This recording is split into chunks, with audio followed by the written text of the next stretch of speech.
Hi, everybody. It's only the lonely here, but I'm not lonely tonight because I've got a very special guest, good friend of mine, great artist, international artist, by the way. I'm not just saying a great artist, and it's Anthony Brown. So I'll have Anthony on in a few moments because we've got every time you get some bad news. You get some bad news. And me and Anthony will be talking about this bad news. Um, a dear friend of ours, actually, who sadly passed away. I'm going to bring Anthony on right now because we'll be talking about this particular gentleman. Hi, Anthony. Good evening, Frank. It's such a pleasure to see you. And you, honestly, it really is. You're such a great And person. everyone out there, it's Yeah. nice to Just be. saying about Michael Kelly. Such a shock, Frank. Yeah. Well, when I started to write to you this morning about today's anniversary, Yeah. um, we got the phone call Yeah. through, and there he is, lovely, lovely Yes. man. Yeah. And yeah, I mean, we've all got to go. It's like that. I think it's a line from Buddha which I love, which is um, the only two certain things in life are that we're born and that we pass. Yeah. It's what we do in between that makes life. And Mike made a absolutely remarkable life. He's been so many things in his life, and you know just as well as me. And he didn't take up writing until he was in his 60s. Now, Yeah. he always had these ideas, and when he was a working man, he'd make notes. And in the days where sometimes we wouldn't be able to discuss our plans, um, for fear of ridicule or whatever, you know. And then yeah, so he's done everything in his life. But I can hand on heart say I have never met a more inspirational, uh, remarkable, wonderful, kindly, peaceful, um, A gentleman. gentleman is the right word, Frank. Yeah, He was a gentleman. Like yourself, I'm not just saying this. Like yourself, he is a proper gentleman. When yeah, you break up the syllables of gentleman, it's gentleman. yeah, You see, you just break it up, and that's what Michael was. And the last stanza of his poem, Time. I'll have to tell the people he wrote about Kitty Wilkinson, the ins and outs of Kitty Wilkinson. And it's an in depth look at Kitty from the beginning of her journey, right over from Ireland to Liverpool. And she floundered because they were going to America. Anyway, he gives the an in depth look at her life here in Liverpool. She became one of the greatest philanthropists Liverpool has ever seen, to Kitty Wilkinson, a lovely, lovely woman. And he wrote about her. And the last stanza of this: a new morn to wipe away the silence of night, the newly born to cry out for some mother's delight, the return of the passing clouds, the incoming tides, no clock to guide, just nature's guide. I think it says everything. It's everything about life and the passion of life, the birth of a newborn babe, birth of a life and the death of a life. And yeah. he knows everything. I was watching George Harrison the other night in conversation with someone, and he was more or less the same over John. And he said his soul is still with us. His body has just died, but his soul, his spirit is still with us. So he didn't say, albeit that he was devastated by the death taken away so soon and so young. He, he felt as though that John was still with him, if you know what I mean. And it's like Kelly and that particular poem. I think we do with certain people, don't we? We get the sense that their wisdom, their conversation, their wit, their balance to what we are. Their objectivity to what we do, and it's like I know you too. I've been blessed in my life with meeting some and having some family members who my dad, my mum, with all of them.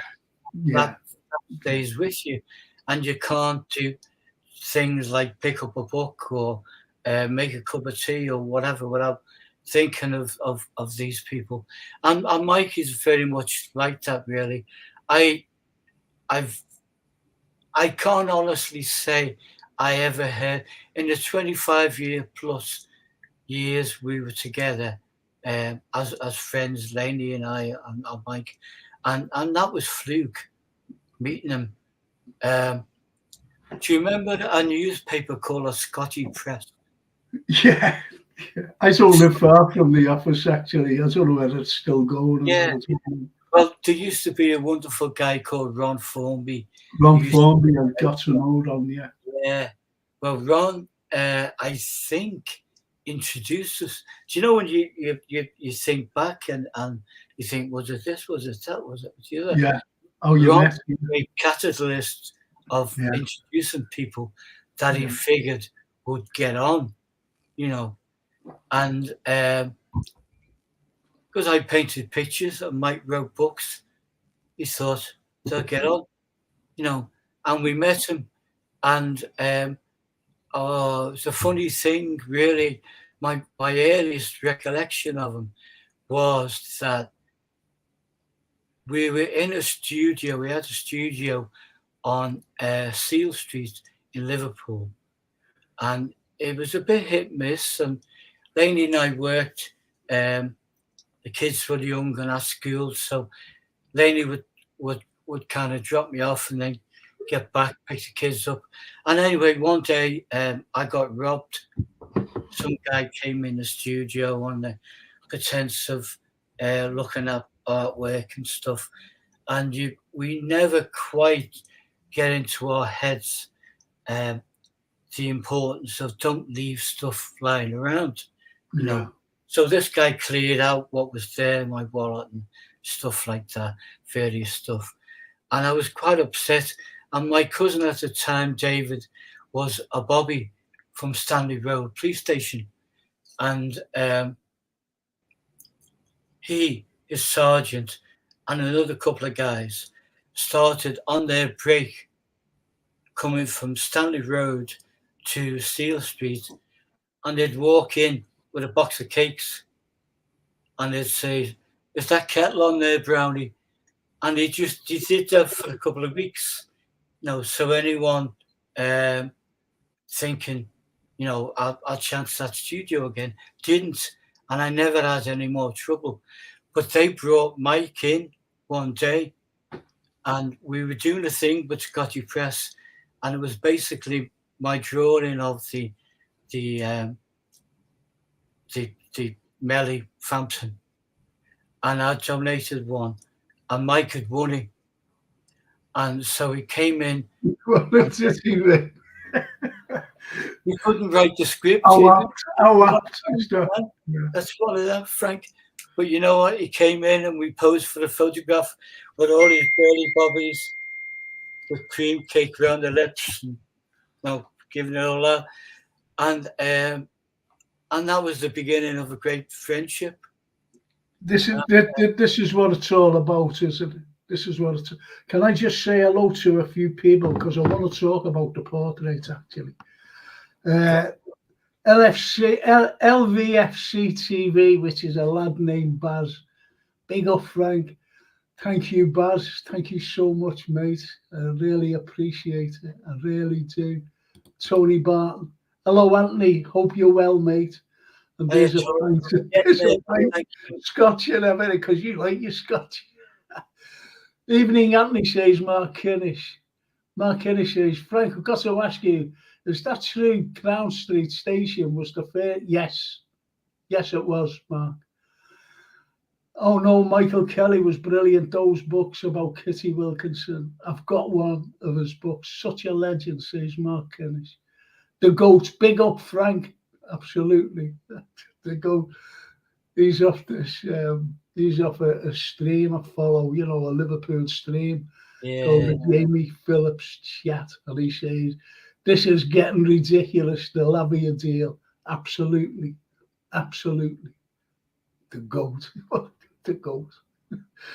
Neil Broderick, what a part he plays in the royal family. A few words spoken, but what a character he created. Evening, boys. And Philip Jones, evening, Frank and family. Anthony, hope you're well and healthy today. And Thank that you. lovely. But what I want to ask you is this. It's a very important thing. It's a very important one. Can I ask you? You've got his portrait there, and can I ask you, what did he say? I can imagine what he said. I can imagine what he said when you said to him, "I'd like to do your portrait as one of the hundreds." What did he say? He said, "You don't want to do me. What do you want to do me for? I'm no one." And I said, "I beg to differ, mate. You are someone with all someone. You are someone, and he like you, and I Yeah, see both of you as the same. Are inspirational and teachers, and in the true sense of the word, you know, just remarkable. And his Kitty book was phenomenal, but his other books, some of the are there. There's a wonderful book which is still available on eBay and I think Amazon, and it's called Adicott's Pawn Shop. Now, right. it's a book that Mike wrote before he classed himself as an author. Yeah, He would work he was a ship's cabinet maker for many years. He was a boxing coach, football coach. He did all these things. And in life, we collect experiences. And come the day that you write your book, it will be brimming with these experiences and people. And we're never quite sure how other people will take to our observations of life and people. But Adicott's Pawn Shop is only a short book, the first book he wrote, and it's about, I think, 12 or 13 short stories in the vein of what was once popular in the 50s and earlier and stuff. And he freely says it wasn't the best book I ever wrote, but I'm glad I wrote it.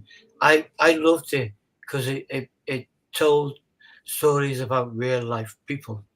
yeah, And it's still available now. And that was one of the first books that I read, even though for many years he always had something else on the go, you know. And I know many years ago, you'd given an endorsement for one of his books, yeah. and I he do. was absolutely blown away. He'd phoned me up and he'd said, "Frank Carlyle said he likes my book." He said, I said, "Of course, why wouldn't he like your book?" You know, like, so it's like you don't know what you do in No, life. You no. sprinkle You're something so right, because on. that's why I asked you, Anthony. That's why I said, what did he say when Very humble man. very You humble. know, I said exactly the same. I said, "What do you want to see me for?" Yeah, I'm no well, I'm not. same thing. And he was as nervous in the chair as you. I nearly Yeah, sent you a photograph of the chair, and it's not an electric chair, folks. It's a wonderful, wonderful wooden chair that we set up in our studio at the time in Hanover Galleries, and it was kind of side on to a window. The light was perfect, and people would come in, and I'd say, as with yourself, do you want to sit in the chair? And people will go, oh, God, and sit in the chair. And he'd hear the chair come. Mike was the same. And I said, Mike, just forget I'm here. Just look out the window or do what you're doing. And he'd look out the window for about 30 seconds and he'd give this regal pose. And then he'd say, I've been thinking about a story or for book. That's when I'd start taking the photographs because I knew he was relaxed. But I yeah, remember when you asked me to relax, and when you said that, just relax, just sit back and relax. And I went like that. I think I was standing, I don't remember, but anyway, Drew Schofield's went that. Don't look at me if you want to relax. Drew Typical Drew. was everyone else. Someone, if Drew was there and someone sat in a chair and did a pose, i.e., something like that, Yeah. he would be behind me taking the photographs and he would do the same thing. Like that, so they would go, oh, Yeah. it's just about, that's why we'd take about 15, 20 photos of everyone. I hate get my photo done.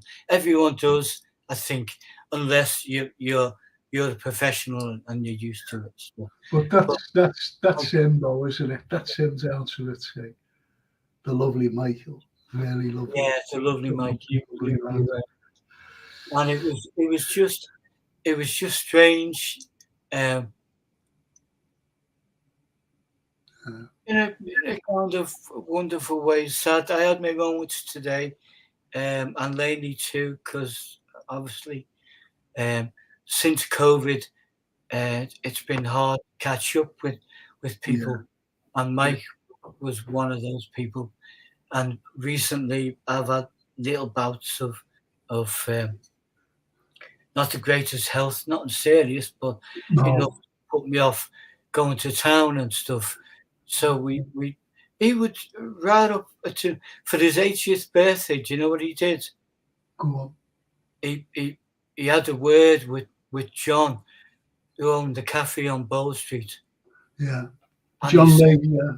"Yeah, could you make a big pot of scouse for about 15 or 20 guests?" And John did that. So he's 92, you know, Mike, 93. So in terms of the old way we used to talk, oh, that's a good innings. It's a great innings, but he was still writing poetry right up to the end. But for his 80th, we took the kids who were tiny tots for the bowler scouts. And our boy, who is now 21, or the youngest of the twins, I said, do you remember going to Bowler Street for the bowler scouts for Mike's birthday? He said, oh, that was the best scouts ever. I said, yeah, it was. You know, some people have the bling and some people have the Hilton. Well, I was there last week at Maggie Mays having a bowl of Oh, scouse. I think the Because, last time I went there was when you did a coach tour and you yeah, kindly invited me, Lainey, and yeah, Emily on it, Emily, and we wound up yeah. there after a wonderful day, and we went to John's for well, John.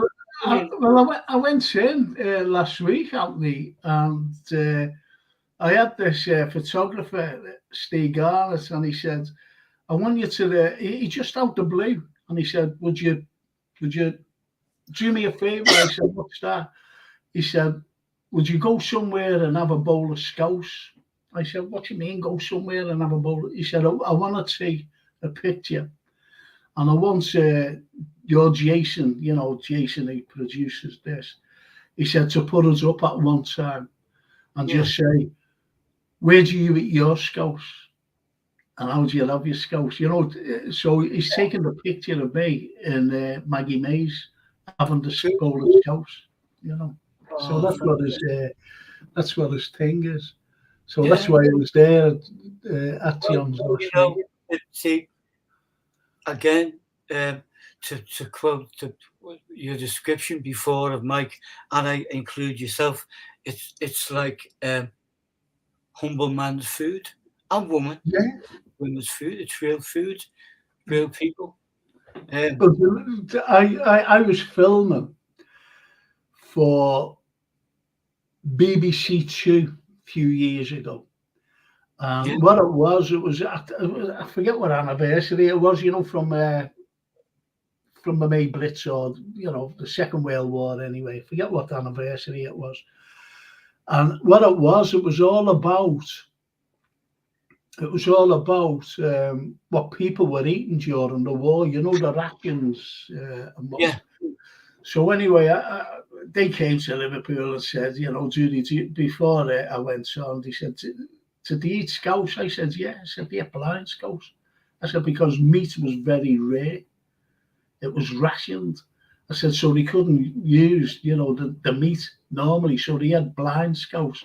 And that's what it said all about. That's one of my favourite foods now. Because I've been a vegetarian for many years. But Lainey will cook a big bowl of scouse because the kids will eat scouse. And then before the meat goes in, I get a dollop of what? Yeah. Well, that's the way it is. Well, I said that during the war, So Scousers are a great thing. Charlie Wood says, good evening, Frank and Anthony. I'm watching the match and listening to you. Who says we can't multitask? That's right, yeah. I watched the first half. I don't know how the match is going now, So, Charlie, if you're still listening to us, what's the score? Charlie, put it up. Yeah. Mark Kinney says, it wasn't about the pawn shop. That's what he was talking about, the pawn shop. It wasn't about the pawn shop that was in Moorfields in Liverpool years ago. I've heard all about that one. Yeah. That was there. You'd walk out the pub and then you'd find yourself leaning on the window and then looking in and think, oh my God, do you ever remember that Tom Jolie on the telly? Tom Jolie.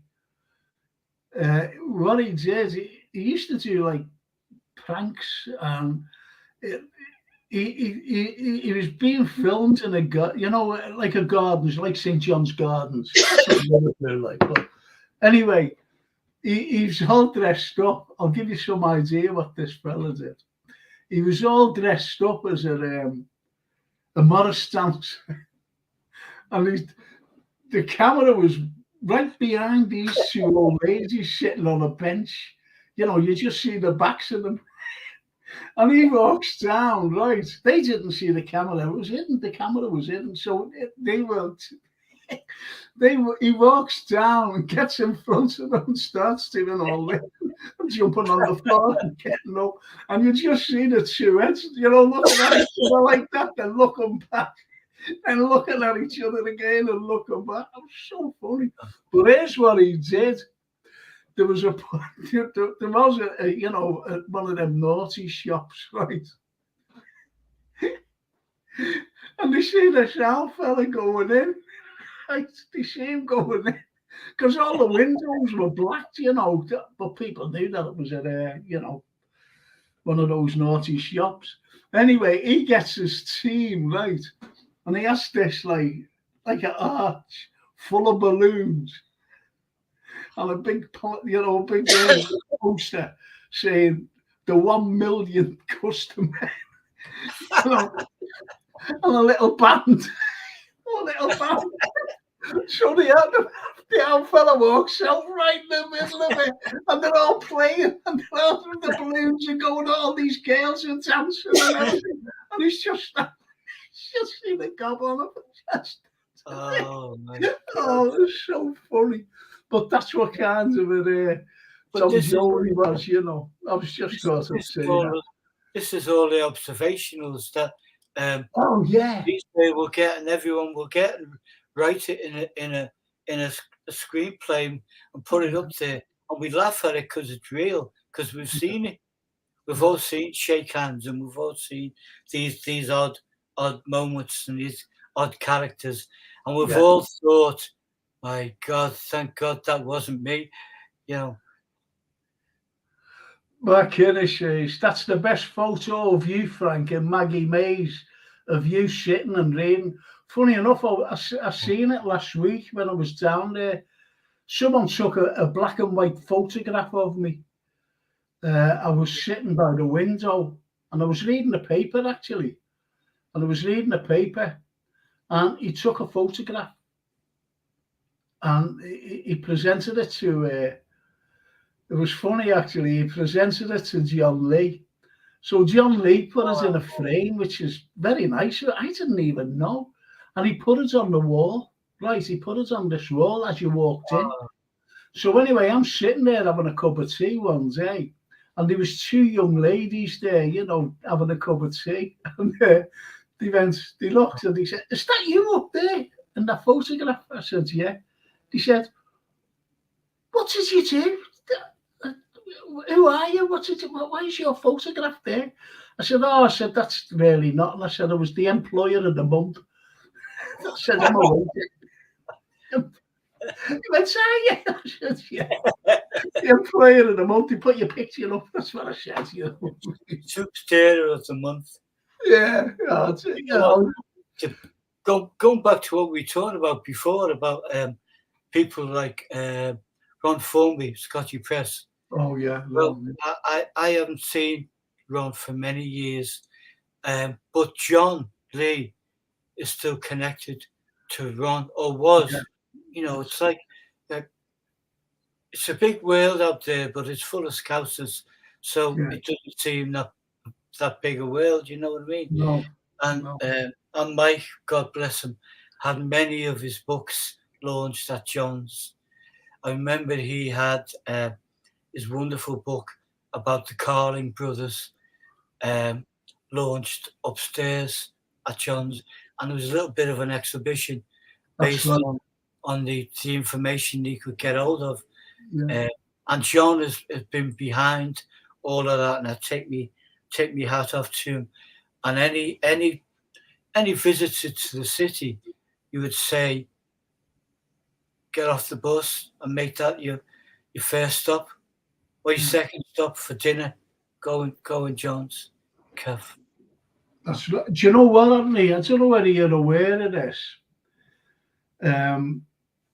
Me and John, well, you know the actual cafe itself, right? That before it became the cafe, that was the very first Virgin, you know, shop outside London in the provinces. The very first. Wow. And Branson was actually coming up here, and we went to the mayor at the time. I'm not mentioning the mayor. I'm not mentioning his name. And we said to him, "Listen, is there any chance, you know, because, you know, about Branson, we said about, you know, Maggie Mays and whatever, as the very first Virgin shop outside London, the only one outside London at the beginning." And he went, "Oh, we'll be too busy for that." I said, "Well, you know, just tell him." And he said, "No, we'll be too busy." And more or less just stopped us, chased us, you know. So anyway, but you know what? When Branston came here, he got picked up wherever he landed, and he was brought by a big limo. And he said, "Do you know where Bull Street is?" This is to the driver. And he says, "Yeah." He said, "Bring me down there." And because what John had a plaque made. John had a plaque made. And they were going to put it up and have Branson himself to unveil it. You know, as the first Virgin shop outside London. Yeah. You know, by Richard Branson and whatever. And the mayor at the time said no, he just fobbed us off. He said he'd be too busy to go there. And Branson stopped right outside. Wow. And he said to the driver, that was my first shop outside London, here in Liverpool. Proud of it. And isn't that sad? Because John would have had him just to step out the car, unveil, the plaque. I think Branson would have been made up at that. He would. Do you know what? I've never met him, but I've along our journey, we've met about 4 or 5 people who have met him, and recently I was reminded. They all say a similar thing, that everyone's told us, no, he's too busy, far too busy. He's only stopping off, he moves on. But there's a guy who met him and interviewed him on stage for something. And he said, so many people have said they can't get to you and that you're too busy. And he said, I'm never too busy. The problem is I don't get to know what people want. And this guy said something to him, similar thing. Would you come along and say a few words at this thing? And Branson did. And I believe he's a wonderful guy for doing that. It's like everything in life. I hate the manufactured celebrity angle of life, where people get to a level and then they're surrounded by a gang and then another gang and then another gang. So you can't actually get to that person and say, great film, great book, great exhibition, whatever. You're left feeling a bit foolish because you've got all these sycophants around them. Now there's getting more and more and more now, even with no marks. We'll have people around them, and all it needs sometimes is just a little gap in that, that wall of sycophants, and say, I love that film, I love that book, and you'll get a genuine response from the person. No, you do get a genuine response, and it is so sad when, if you're, as I said, we tried to get in touch with Branson, fobbed off by our own, by the way, and he actually stopped outside the shop that we wanted him to, go in and unveil the thing, if that was being okay. But I think McCartney's the same as well. He is approachable, but you can't get at him. You cannot get at him, to do a certain thing or whatever. And that's Paul McCartney, I'm just going to go on to these here a minute, if you don't mind. And it's this, and it's comedy. It's on Thursday, the 31st of August. Show starts at 8 p.m. Doors open at 7:30. It's free entry, and pay what you want in a collection bucket. And it's the Kuland comedy at the Spanish Caravan, 32 Eccleston Street, Prescott, L34 5QJ. And who's on there is Melanie Johnson, Percy Savage, Francine Carlyle. The host is Adam Anwar, and also appearing is Kevin O'Brien, Emerson Young, and Dustin Moore. And that's a little show. I'll be showing more of that during the week on the podcast. And if you're rocking at the oldie, it's every Tuesday night. It's tonight. But if you're doing that on one Tuesday, just go along. It'll be fantastic. It really will. There's happy hour, bar prices, raffles, spot the ball, you name it. There's everything at the Oldie.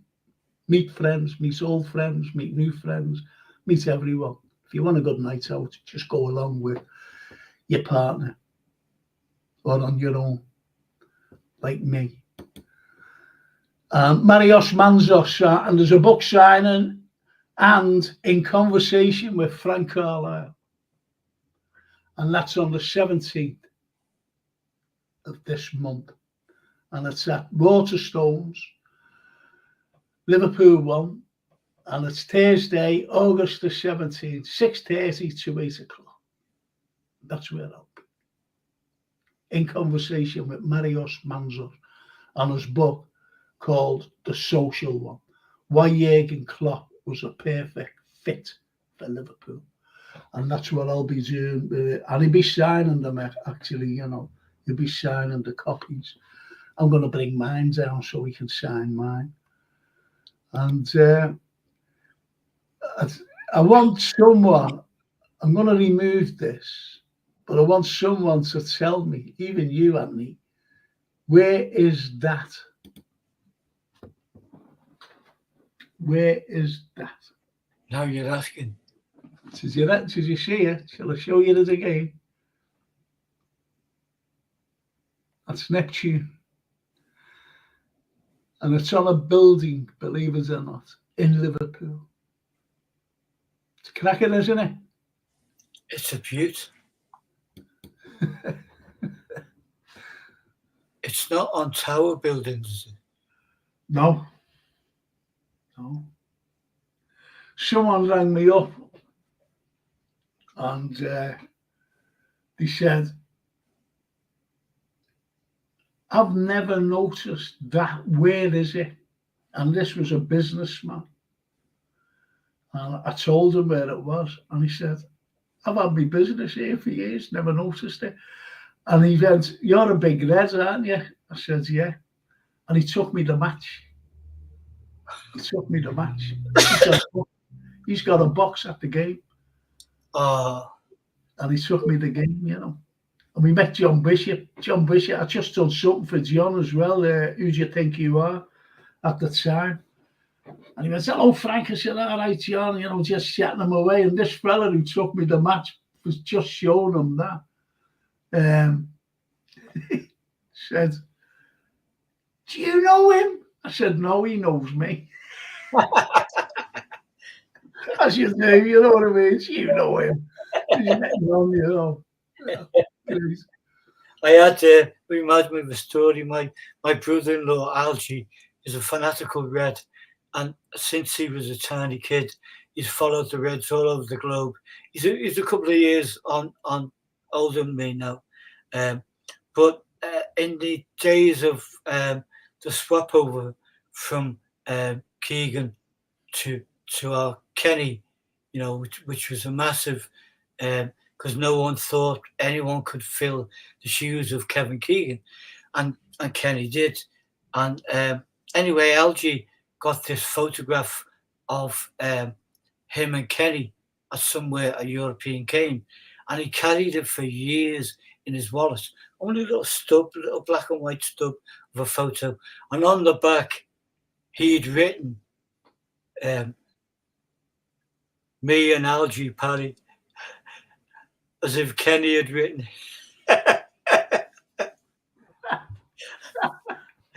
And that always tickled me, and it always brought me up. And isn't that great, though, you know? This is great. And Mark Kenny says, Frank, it's on the former College of Commerce, Tyne Barn Street. You're absolutely right, Mark. Well done. Wow. Well done. People, Yeah. as I said, this fella rang me up. He said, where is it? You know, where is it? Anyway, I told him where it was. And he's more or less not facing it, but he's on the opposite side. But it's just out of his reach of, you know, his office window. Yeah. And he couldn't believe it. He just went outside. I said, just walk outside, just look to your right. and he couldn't believe it. But that was there. It's unbelievable, isn't it? It absolutely is. We walk past these things day in, day out. But you know, that underlines one of my passions for the city. Yeah. In that, it seems like many years ago now, we the powers that be decided that Liverpool needs a brand, and the Lamb Banana became our brand. Now, the Lamb Banana was a piece of artwork which the artist designed for New York, and Yeah. New York said, "We don't want it. What do we want to do with that? We don't want it." And it went round a few cities and ended up in Liverpool. It was built by Liverpool workers, Yeah. and in the whole wizardry of art and everything, Liverpool Council ended up paying a lot of money for its own work, essentially, to keep it in the city, and that became a symbol of Liverpool, which I've got to say, hand on heart, always disappointed me because we're a maritime city. So something like that, or a ship, some connection to the river, would have been a more fitting kind of Yeah. brand for Liverpool City Council. That Mm. would be amazing. It I is. know, Go on, I know, sorry. I know. My friend Tom Murphy, the sculptor, he had a plan to build a massive Neptune I in know. the river, I which know would, he was telling me. yeah, you know, Like the Colossus of Athens, he wanted to build yeah, this magnificent thing. And I said, will you do it? He said, I will do it. He said, I will do it if we get permission. But you know the way, you know, I don't even want to go down there. I really don't, because it's just horrible. It's just horrible, to be honest. no, Just no, horrible. and so we lose out All the again. time. Don't forget that the council. Do you ever remember when? I don't know whether you remember this, Anthony, but Manchester wanted to buy the Super Lambanana, and the council were going to sell it back. They was going to sell it to them. They said, yeah, yeah. And Yeah, I said, you can't do that. No, you can't do it. I said, it's been in the birthday, the capital of culture, everything. And you're wanting to sell off. It's a part of our heritage. You can't do that. And I was screaming for years to get the Lion back, the oldest steam the oldest steam engine in the world.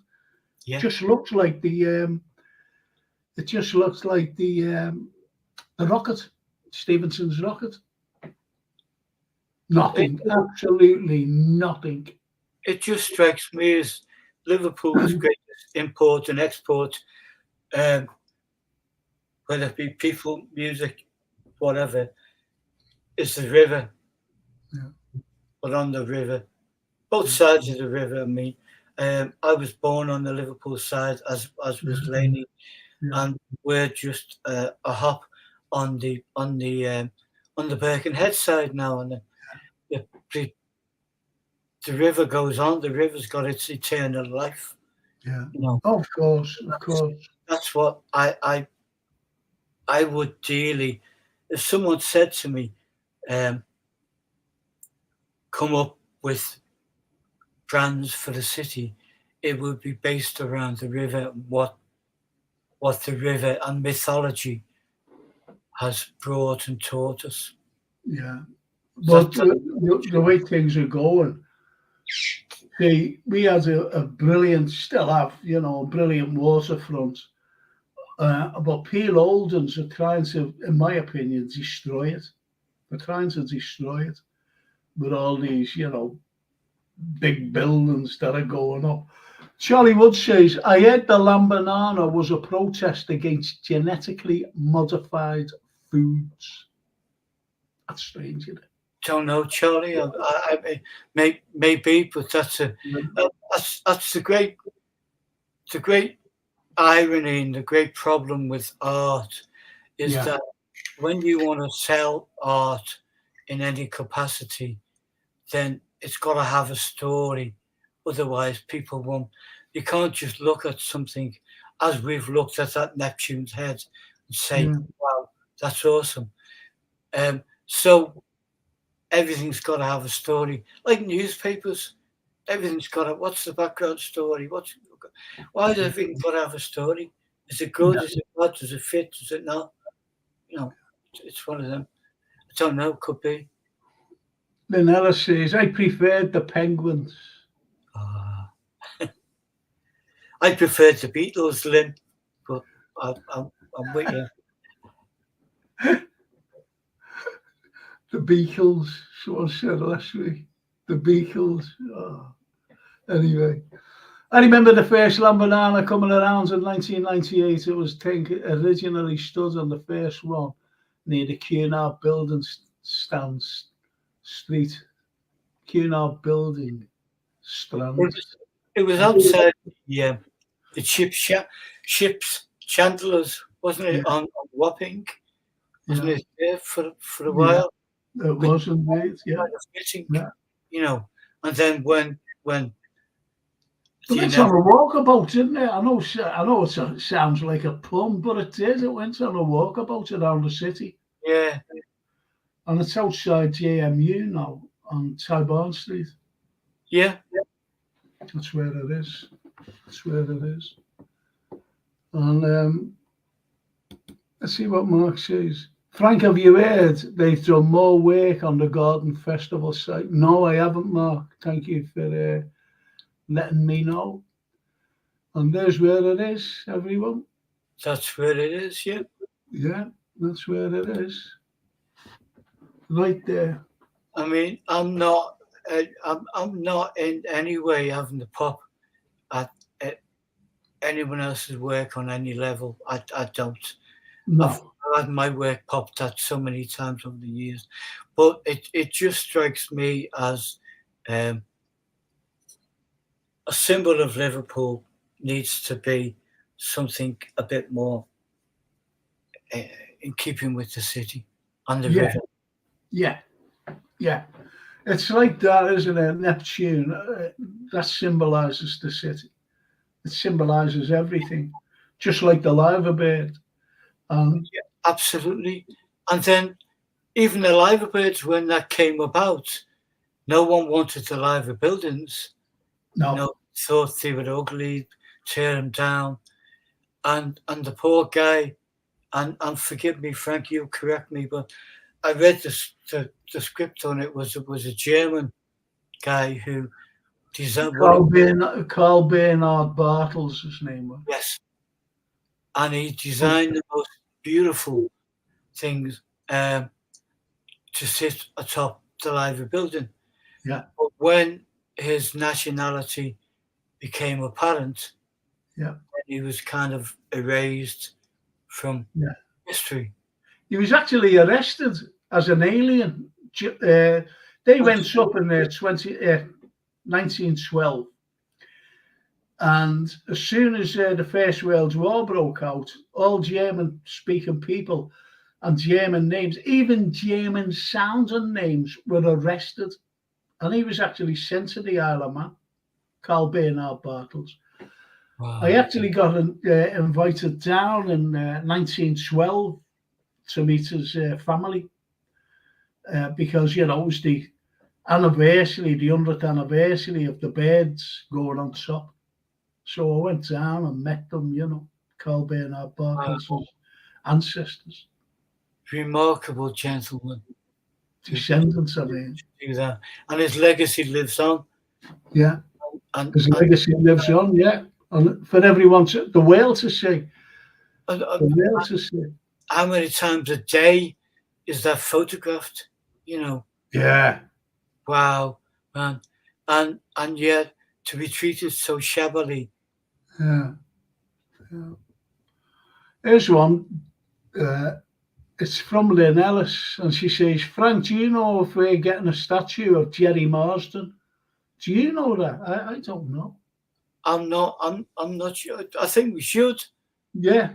I think Jerry is very much a part of Liverpool's DNA, even from the small selection of songs which became global. Yeah. You know, and too, he's deserving of a statue. It's like we don't walk around with a list to say they go on the list, they don't go on the list, and bam, bam, bam. But there's times where you become more aware of a person because of their legacy and what they've done. And certainly Jerry, I had the pleasure of meeting Jerry in his later years, and yeah, Lynn, yeah, I'm with you totally on that. And he had such a passion for the city, and he told me a wonderful story about. Now I think it was ferry across the Mersey. When you consider that these songs were written at a time where we didn't have little hipster mobile recording devices and all this stuff. You have to either go into a recording studio, but if you're on a bus in the middle of Dusseldorf or wherever you are, you're touring. So he would phone his mum up and he'd hum or sing the tune of the songs it had come to his mind, and she would try and record them on the old reel to reel. And he was telling me that's what he did with one or two of his songs. And I thought, it's just I was at a function, and it was like they asked me, and Jerry was there, and they asked me and Jerry to meet and greet, believe it or not, in the town hall. So all these people were walking, but meeting and greeting them, and and he just turned around to me and said, "Why did they ask us to do that?" I said, "I don't know." Anyway, they were all in there, and it was great because there was this Professor Belgium, and his people came in, and he was sitting right in the front. I'll tell you what it was. It was a Scout's lunch. Scout's lunch, funny enough. He'd written a book. Yeah, he did, yeah. But the punch is, Radio Merseyside was like doing this lunch. So they got the likes of Jerry in, they got myself in, and they got Professor Belgium in. So the next was he got up, and his people were right in the front.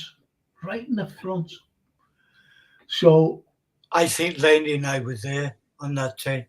Well, do you ever remember when he gave a talk, Belgium? And when I was called to give a talk, all the people that he was with all got up and walked out. I do remember. I thought it was the most disgusting thing. It was. So did Jerry Marsden. Yeah. And funny enough, I told Mike Kelly that a couple of days later, and I said it was the ultimately most disrespectful, disgusting thing I have ever seen. Childlike behaviour. And I bought his book. First 1,000 years or so. Yeah, I flicked through the pages, but when I spoke to Mike on this day, Mike was incensed. A, the way he behaved with you, but B, at the contents of his book, because in his book, which I hadn't noticed, he'd reverted to symbolism, the stereotypical idea of immigrants coming to Liverpool. Yeah. And in particular, Mike's was talking about the Irish, and the Irish were portrayed in cartoons, not in any realistic sense of working woman and man. And Mike had written letters to him. Mike was a great believer in if you upset him, he would write a letter. This is why you've upset me. And he might write 4 or 5 letters. Yeah. And some people had the courage to respond, and some didn't. He didn't. And so I chucked the book. Didn't even open it to read it. But after that day with yourself, and after what Mike had said, I thought, these are 2 people that I respect deeply amongst everything. Well, if you remember, when they got up and what, I said, where are you going? We've got to get back to work. I said, oh, behave yourself, sit down. Anyway, some people were laughing and they got off. But Jerry saved my day, actually, because he came up and he said, that professor fella, he was coming out with all these words that no one understood. I said, I know, yeah. You're right. And he did. He was coming out with all these fancy words. Anyway, he said, you simplified everything and you were great, Frank. He said, thank you so much. I could understand everything that you were saying and you were far better than that professor. I said, thanks, Jerry. That's Marsden for you. That's what because he must have felt what had happened, with me, because he must have felt that as well, during his time. Yeah. People getting up and walking out and not bothering or whatever. That's your first time. When you're playing bands and stuff, I'm sure all your friends are musicians and things, and it's a similar thing when you put yourself out there, because what we do is what we are, and you put yourself out there, and then someone gets up and goes, said, "Come on, we'll go." Exactly. It's a big thing. It's a big kick in the stomach. I'm going to ask these people, these lovely people, where I was actually being filmed here. Oh. And I was going to ask the people, where do you think this is? Where do you think it is? Where am I being filmed? And then after this picture, we're going to play a clip. A clip. I think you like the clip, by the way, Anthony. I think you like the clip. Sure, I will, Frank. So we play the clip now, and we'll come back to that picture.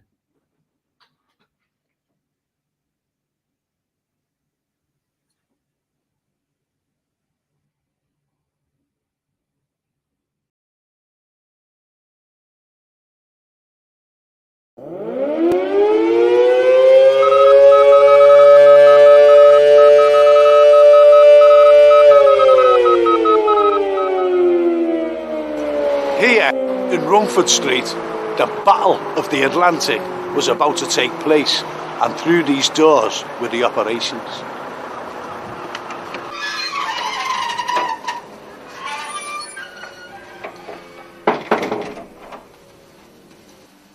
And right in here was the nerve centre of operations. So follow me down into the bowels of the building.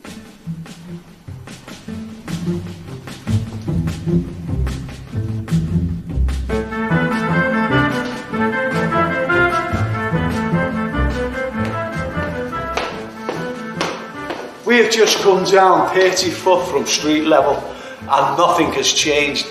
We have just gone right back to 1940 and I hope you've got your pass.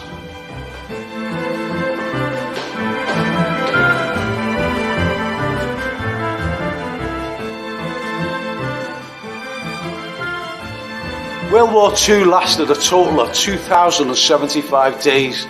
The Battle of the Atlantic lasted for 2,073 of those days. It began on the first evening of World War II when the liner Athenia was sunk off the northwest coast of Ireland.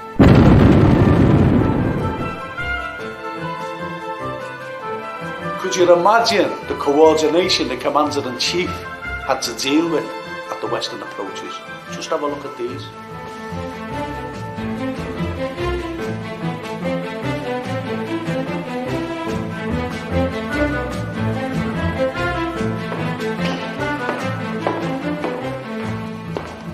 This was the hub of operations for the Battle of the Atlantic.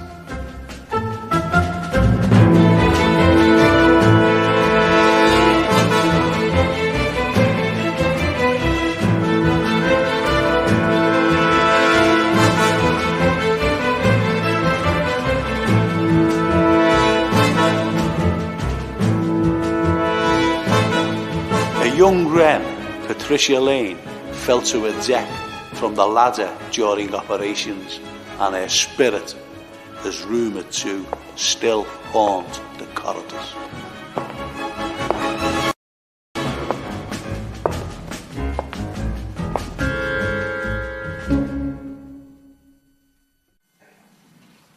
When Churchill came here, he used this total soundproof telephone booth when he was in deep conversation with President Roosevelt in Washington. He was also in constant contact with his war cabinet from here. This was no ordinary 9-to-5 job. Once you were here for the duration. And as you can see, they had the beds as well. About 330 convoys were attacked in the Atlantic by U-boats. 565 escorted ships and 234 stragglers were sunk. 1,100 ships proceeding independently were also sunk. 96,977 ships survived the crossing.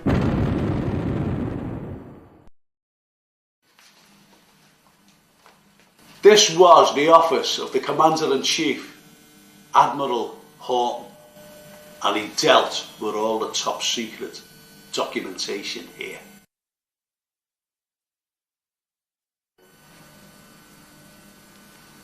His private room was specifically designed so he could keep his eye constantly on operations. Through the labyrinth of very small, dark corridors, all the codes were broken right down here. And through this door here, where it says strictly no admittance, was the Enigma machine. Even Churchill had to show his pass to get through here.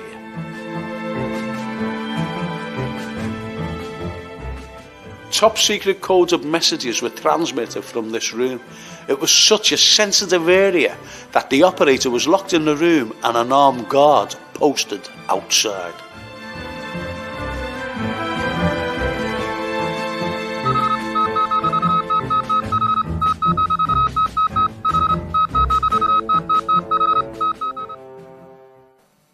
The reality of the war on the surface was this.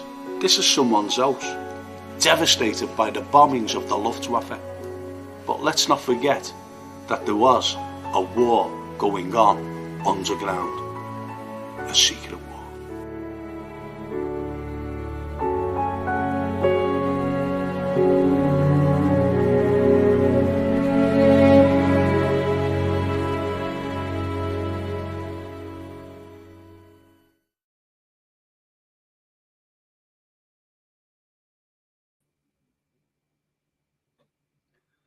So what do you think of that? Absolutely amazing. I thought I knew bits of it, but you know. Yeah. The thing is, Anthony, what I've done, I'm going to read 2 comments out. You know, Michael Kelly wrote about Kitty Wilkinson. Yeah. You know, he was an authority. He was a specialist on Kitty. Great book. Great book. And even Mark Kirrish says he's got the book, you know. And anyway, let's see what some people say. That building, I'll go back to the building. I'll go back to the building. And Lynn Ellis says,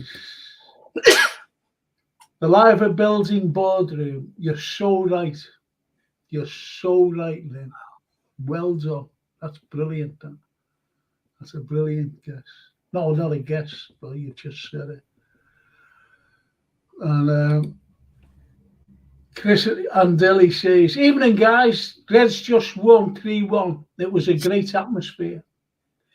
I watched the first half, but that's good. That's a great one, yeah. Yeah. And we need to go on. Yeah. Mark Kirsch says, great clip this one, Frank. Thank you, Mark. And Chris Andelli says, awesome footage. Thank you. Thank you, Chris. Thank you so much. And Mark Kirsch again. It's only a guess with that picture. Is it not the Liver Building? Yeah, it is. Even if I'm wrong, at least I've had to go. Yeah, you're right, mate. You're right. You're so right. Lynn Ellis, brilliant in the Western approaches. Yeah. And finally, Frank, you look really the part sitting behind the desk. Oh, behave yourself. Yeah. That's great. But what I want to do, it's only relation to the Irish. I'm going to read 2 comments. Yeah. And it was, if you think about this, right? Frederick Engels. Now, this is a fella, along with Marx, advocated for the underprivileged, as you know, Engels and Marx, you know, there's no one better than them. But here's what he said in 1844 about the Irish, right? And I remember why I've got this. I looked everywhere for them during that clip, and it was only in relation to Michael Kelly, actually. So I'm going to read 2 particular comments. The worst quarters of all large... Excuse me. I can't really see with this light, to be honest. Right.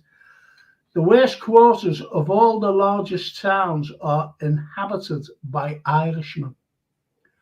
Whenever a district is distinguished for a special filth and a special ruinousness, the explorer may safely count upon meeting chiefly those Celtic faces which one recognises at the first glance as different from the Saxon physiognomy of the native, and singing aspirate brogue, which the true Irishman never loses.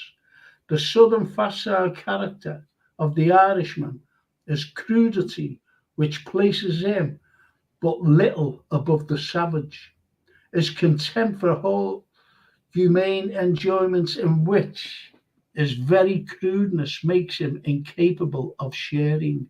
His filth and poverty all favour drunkenness. With such a competitor, the English workman has to struggle. With a competitor upon the lowest plane possible in a civilized country, who, for this very reason, requires less wages than any other. And that's Frederick Engels talking about the Irish.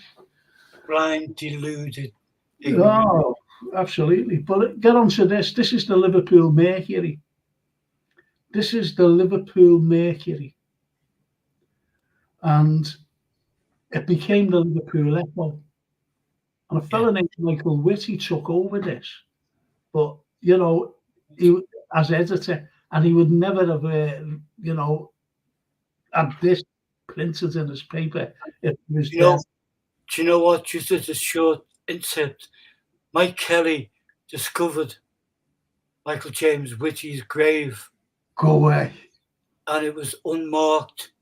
Oh. It was unmarked. It was in a nondescript area of the cemetery. And Michael James Whitty also, I think, started something along the lines of the police force. That's right. He was a chief inspector.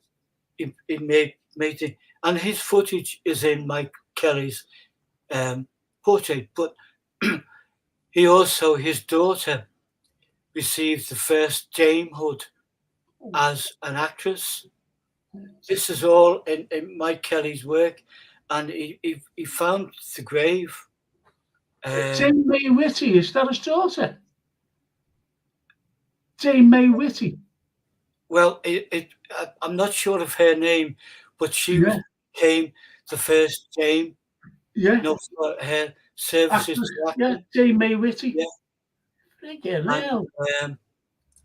And Mike would just say, like you do, you blow people's minds over a cup of tea and say, "Here's one for you." Do you know? And people, what?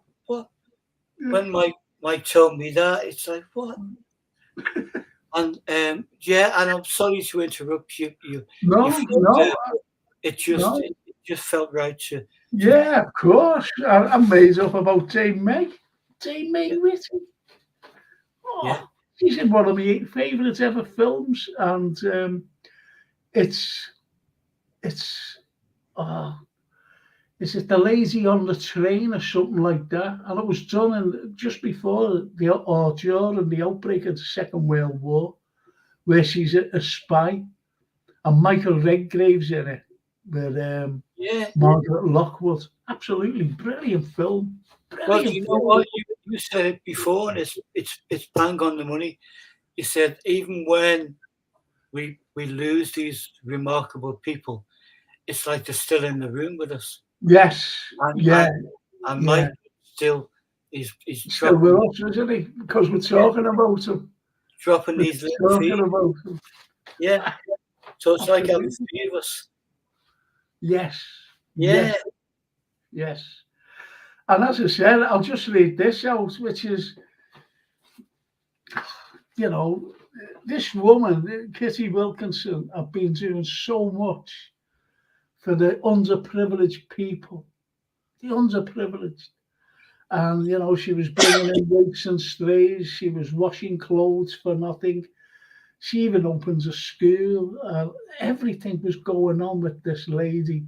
She was the greatest female philanthropist of the 19th century. That's in my opinion. Yeah. Right, and I don't think anyone would argue with that. Right, and here's what and this is at the time, the Mercury, which became later the Echo. Here's what this says.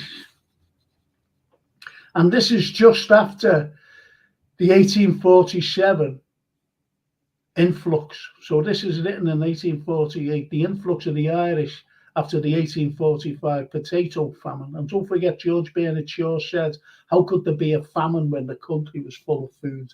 Which was so right. Yeah. Which was so right. And there's the Liverpool Echo, August 1848. It is not to be forgotten too that much, very much of the Irish misery lies quite beyond the reach of any remedial measures of a government, except by a very indirect gradual process can change the idiosyncrasies and aptitudes of a nation and convert a slothful, improvident and reckless race into an industrious, thrifty and peaceful people. We may see what stuff the finest peasantry in the world are made of by visiting the Irish Quarter in any large towns of England or America. There is a taint of inferiority in the character of the pure Celt, which has to do with his present degradation than Saxon physiognomy. Yeah. How bad is that? It's not discrimination, it's so racist. Pure racist. I mean, we had a touch of that here as well, and in the areas where our families grew up, of course. And you're segregated to immigrant areas. There's the Italian Quarter, there's the Irish Quarter, there's the Scottish, there's the Welsh streets, there's the whatever. And the Chinese as well, Chinese Quarter. Chinese, of course, who one of the the greatest races to inhabit this fine city. But and history is constantly rewritten as someone being the better, the superior, the more learned. I regard it as a deep, deep, deep honour to have my origins from Scotland, my dad's side, and Ireland, my mum's side, and be born in Liverpool, which is home of Celts, you know. And I feel Celtic, I feel Scouse, and then British is kind of somewhere down the line. Well, as they say, you know, we don't look in because of all the flack the Scousers get. From every corner, from the establishment down. And that's the sad case about Liverpool. That's why we look out.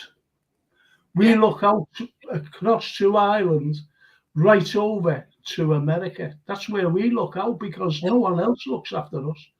Yeah. Don't forget the managed decline. The managed decline is an absolute disgrace the way Liverpool has been portrayed. The managed decline by a prime minister and their deputy prime minister, Geoffrey Howe, Margaret Thatcher and Geoffrey Howe. And it was only for Heseltine when he came up, when he was demoted to being minister of Merseyside, and he came up. He said, "What are you doing with that?" He said, "Oh, we're knocking it down." That was the Albert Tuck. He said, "You're not knocking that down," and he got all that, you know, to up and running. We've got all that. We've got all that, and we've got the supposed voted the greatest ever Englishman, supposedly Winston Churchill. I didn't vote on that one. No. Sent soldiers up to Liverpool. Racist in the world, eh? What? The misogynist, racist, you name it. He was everything. Absolutely. So there's a wonderful. I don't know enough history on the gentleman, Dandy Pat Byrne. Brilliant. The Morning Star boozer. He gave everything to the Irish coming over because no one would help them. No one else would help them. Yeah. And that's why there was a monument in Scotland Place, you know, Scotty Road. And Mike found that in the skip. Yeah, I know he did. But it's preserved. I don't know where it is, like, but it's preserved. Well, he found the base of it, I think. They never ever found the top. So some form of councillor somewhere along the line said, we don't need that, knock it down and bin it. You know, and we come across the same thing time and time again. We should value these people, cherish these people. Can I just mention a few people here? And one of them is Realism Jared. And he says, like and subscribe. Just found your channel. That's lovely. Thank you so much. The Anfield Raw, Frank, and a thumbs up. Anfield Raw. These are great lads, by the way. These are really lovely, lovely lads. And Realism, Jared, realism is right. I don't know what thing's going on about it. Politics is just a face for the rich people to tell you what you have to do. Yeah, well, this is what it's all about. If we are looking at different things about, shall I say, managed decline, it's shocking. You have to live in the city. I always remember 1992, never forget this. A woman, a conservative woman from Billericay, she was MP for Billericay down there in Essex, and she said, what we should do to Liverpool is build a wall around it. Yeah. And for future generations, show them how people used to live. That's what she said. I think to try how racist. And she was She was actually coming up to Liverpool University, and we had a massive protest in '92, and she was stopped at Lime Street Station from coming in to give a talk to us. Like every other fascist. Oh, yeah. Anyway, she was chased, and she had to go back with a tail between her legs. That's what you call a tail. But that was it. That was...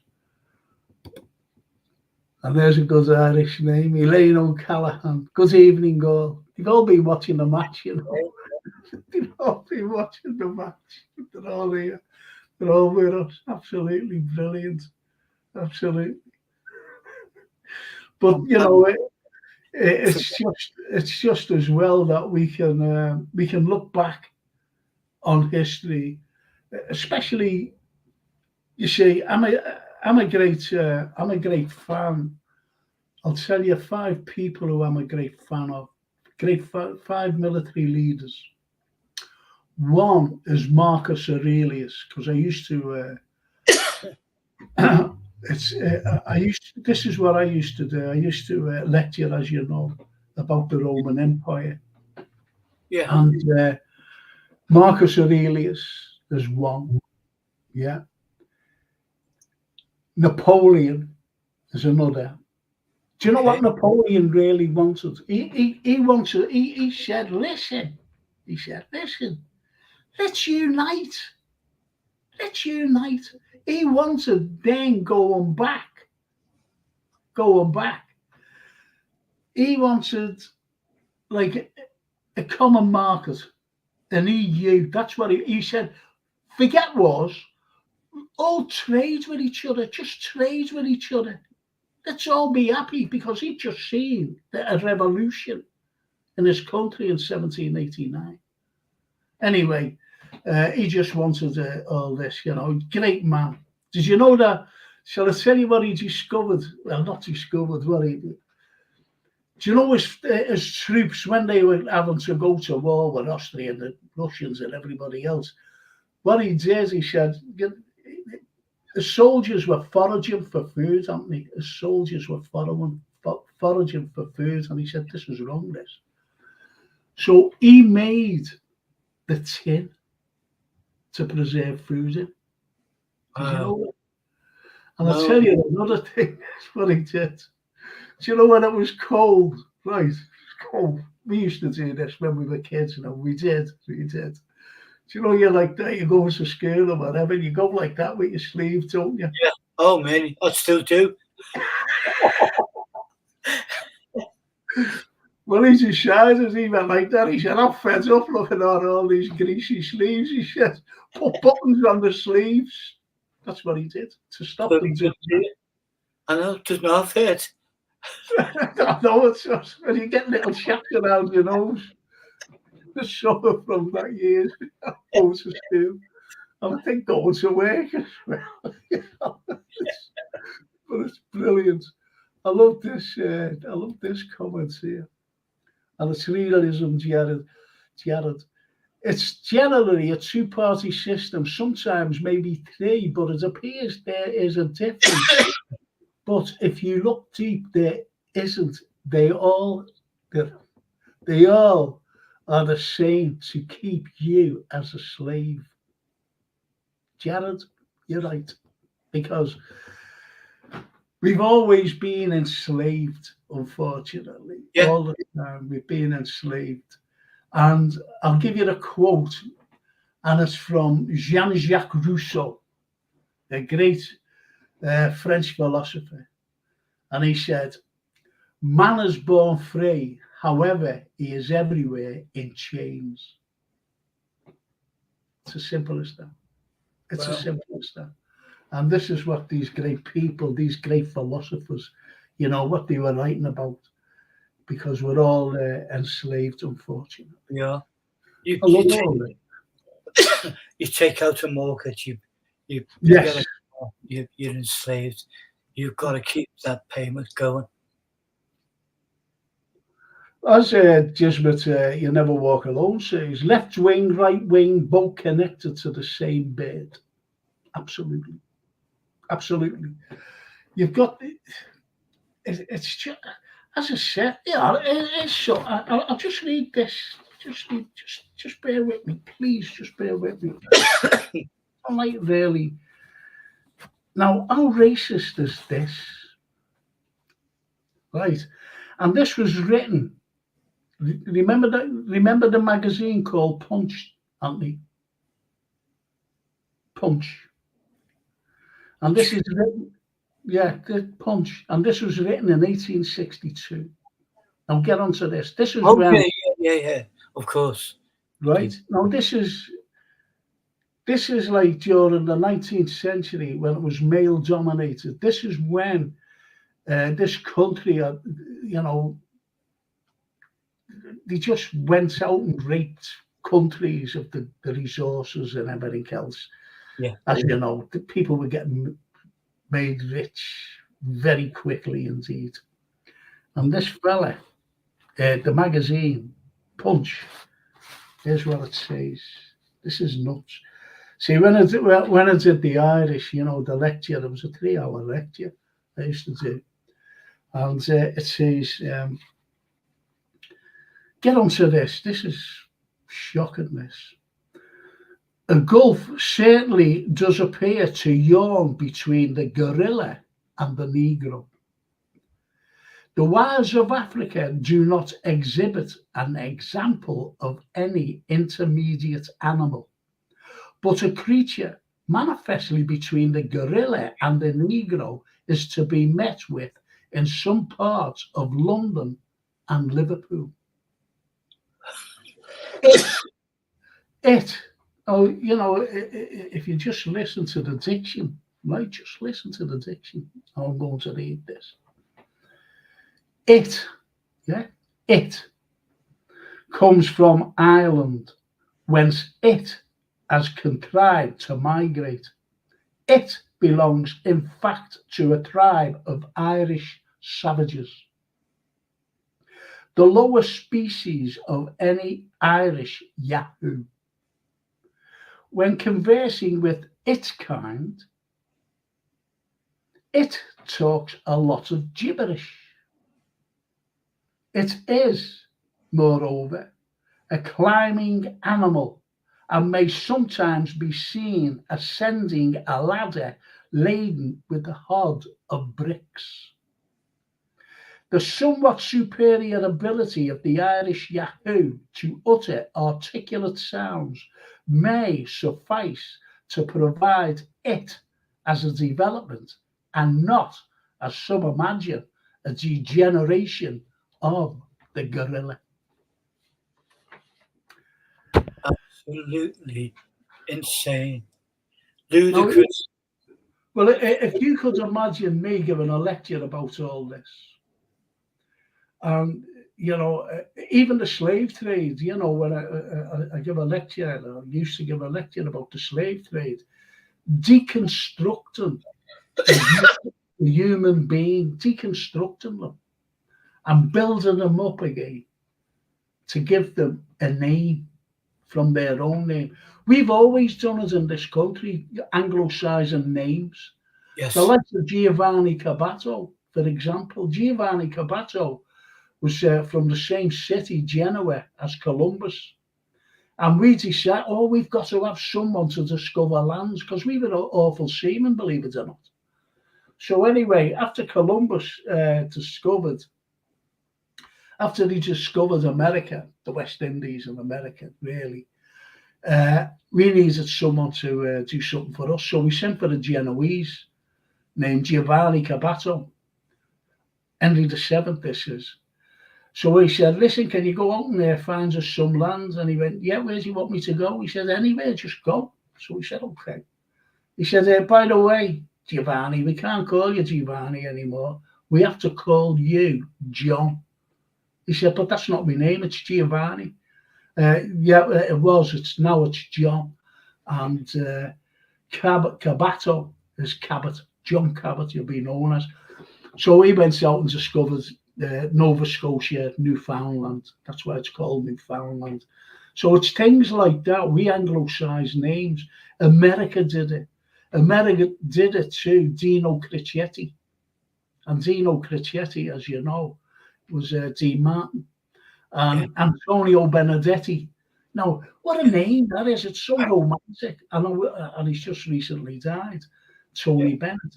So they anglicize names to suit those. It's like today, they come out with the narrative. They come out with the narrative. And the narrative is, you follow us. It's just like one of the lads said. Fit in. Yeah, you've got to fit in, and we all have to fit in. It's like being enslaved. Product. Absolutely. You know what?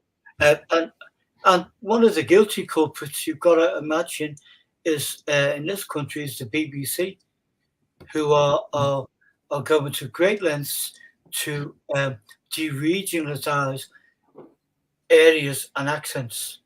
Yeah.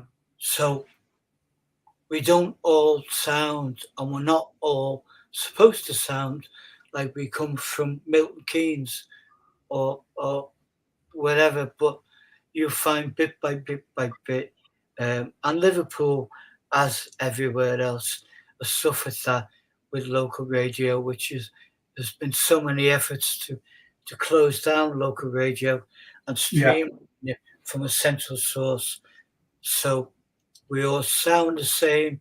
It's rather, for the first time, I've read about the book. I've read about the man. I'm in awe of the man, George Orwell. And over the past few days, when I've been laid up a bit, the film was on Richard Burton, one of his last films, I think. It was his last film, yeah. Yeah. And John 84. And I'm thinking, my God, had we have seen that film years ago, you'd have thought it science fiction. Yeah. Now you watch it and you think he was so bang on the money, wasn't he? George Orwell was. But it was like H.G. Wells. H.G. Wells foresaw 2 wars. Wales Wars. And then War of the Wales. That hasn't come to fruition yet. But War of the Wales is about aliens. Now, he predicted, or in his books, I forget the titles, right off. Anyway, there's a war going on. There's a war, and it was the First World War with planes. Planes weren't even invented. Dropping bombs. Then it progresses to the Second World War, where there's more stupefying weapons. Yeah. So you've got all that. It's absolutely ridiculous. But you've got the whole investment network. You've got people like the Rothschilds, who I read somewhere that Jacob Rothschild, who's the richest man on the planet, billions, if not trillions, whatever, backs both sides of every conflict going on the earth today. Yes, well, today he's actually backing the war against Russia. I mean, the war with Ukraine and Russia. And the more that goes on, that war, the more money he makes. Well, it's all the neocons, and we've got them here, unfortunately. Our government's neocons. So the more we're making more money now than we've ever made, believe it or not, but it's not going to us. It's going to them. Yeah. Because they're all involved in the arms race. Yeah. And this is the problem about these neocons and nihilists and all these people. And it's shocking. It really is shocking. It's shocking. It's frightening. I think this is a great comment, and it's J.K. Kismet. He says, only the dead see the end of war, and they do. You can't get any more philosophical than that, by Mr. Kismet there. Lee Brady says, hello to the both of you. Hope you're well. Only just tuned in. I was watching the game at my sister's. Evening, Lee. Yeah, isn't it nice though? I've got to. Can I do more little things, please? And look at that. 16 years ago tonight. You wouldn't believe that, would you? Would you believe that? Paul Barber. What a fella he was. I didn't know Paul. I think he came in with our Drew. Yeah.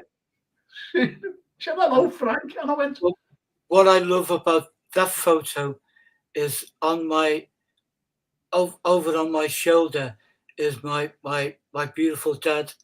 yeah, there he is. Right. I was just going to say. That was my mum and dad were my rock and everything. And the show, The 100 Heads, was in tribute to my mum and our sister-in-law, Cheryl, who both died tail end of 2005. So, do you know that thing about, sometimes you need a momentum to carry you through and complete a task, whether it be a book or a bit of filming. They became the momentum. So much as the show had gone to different places, when we hit St. George's Hall that night, this was for the girls. And that's why that's lovely. Yeah, it's brilliant. Do you know what? I just want to answer to Jay Kismet. You never work alone. It's that texter from Only Fools and Horses. Yeah, it is. Yeah. It's it. Yeah. And you know what? That night, because I was there, as you know, and it was fantastic, wasn't it? But anyway. It was just a buzz, wasn't it? Well, I walked up to him and I went, Paul Barber. And he went, Frank Carlyle. And I went, oh, brilliant. I said, do you know me? And he went, yeah. And I thought, God, blimey, So anyway, I was chatting to him. And you know who told him? it was Drew Schofield. He said, there's our Frank over there. You know what? It's a small world. And going back to your Richard Branson thing, there is no one who is so above that you can't go over there and say, I love what you do. We're all people, and that's why symbolically in the exhibition, that's why the heads are all the same size. Yeah. It has the double heads because there's no one more important. No one more important, whether you're a bishop, a teacher, a doctor, a surgeon, a historian. Well, that's why I'm so proud, mostly humbled, really, to be asked by you. And as I said, what did David Kelly say? Not David Kelly, I'm sorry, Michael Kelly say to you, because I knew he'd be like me. What do you want me for? I knew he'd say that. I just knew it. I'm no one. Why would you pick? Exactly.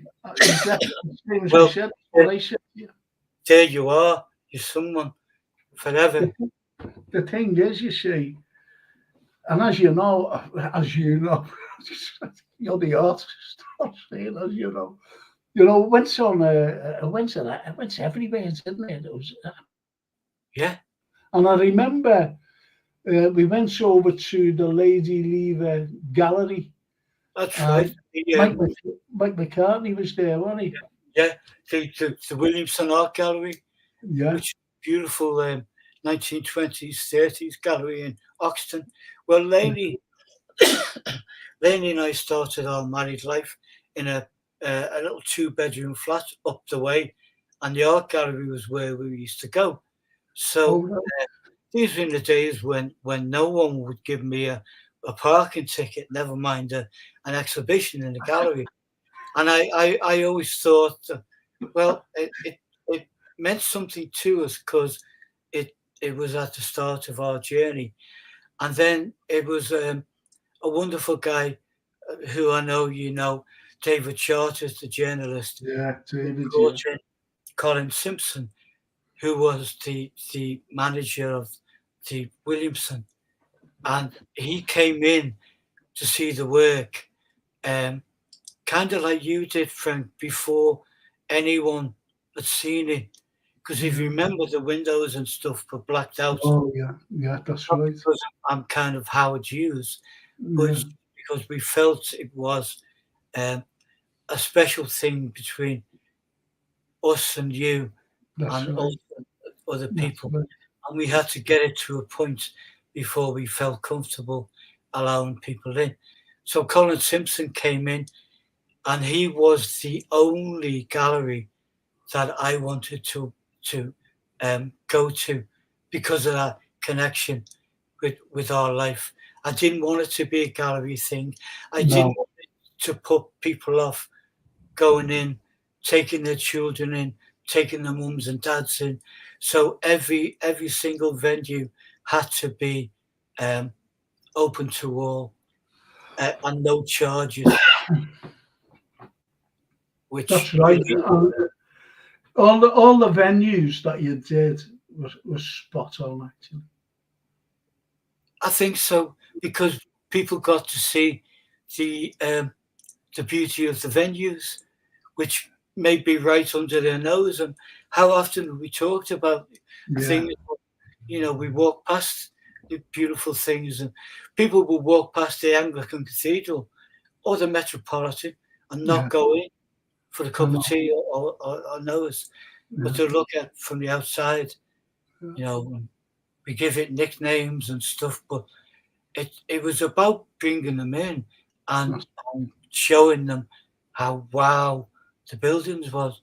I mean, at St George's Hall, as far as I know, touch wood, I'm the first artist on the planet to ever do what happened. We didn't do it for that reason, no, of course but not. it's unlikely that it will ever happen again, because No, there's so many different overlapping factors now. yeah. So it very much was a time and a place. And is it the greatest thing I've done? I can't say yes, because I still want to do other stuff, but comes close. Oh, I don't think anything comes close. You mentioned the two cathedrals. I was there at both of them, as you know.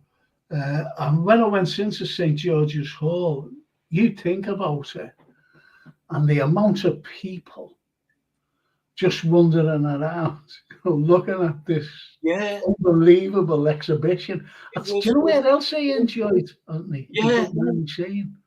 The Echo offices. yeah. Well, that was open. It was lit. It was right by a cafe. Kids Yeah, would wander around on their own.